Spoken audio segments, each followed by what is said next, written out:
The history of our calendar.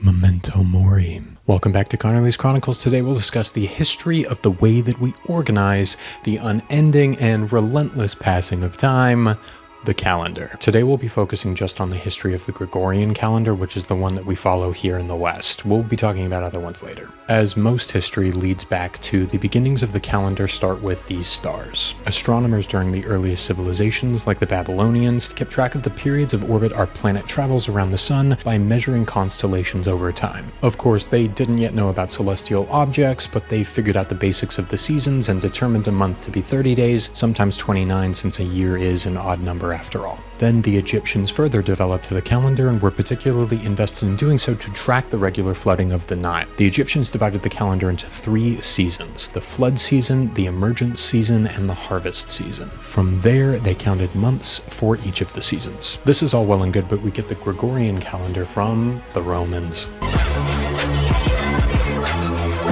Early Romans used a 9-day calendar of 10 months of 30 and 31 days. Once the Republic emerged, the Romans divided the calendar based on the moon into 12 months, alternating between 29 and 30 days, except for February, of course.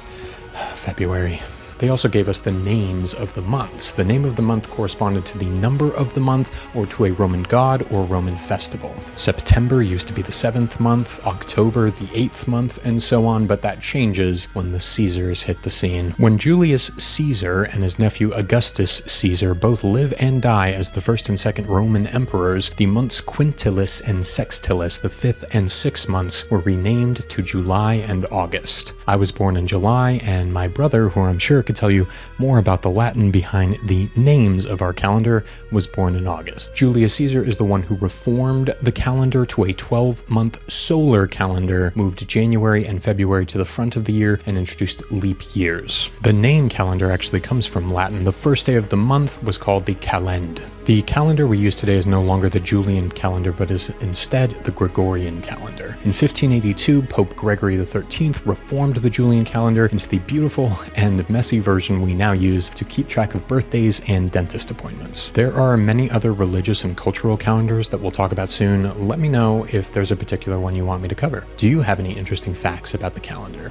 How about the month you were born in? Let me know, and thank you for exploring with me the story of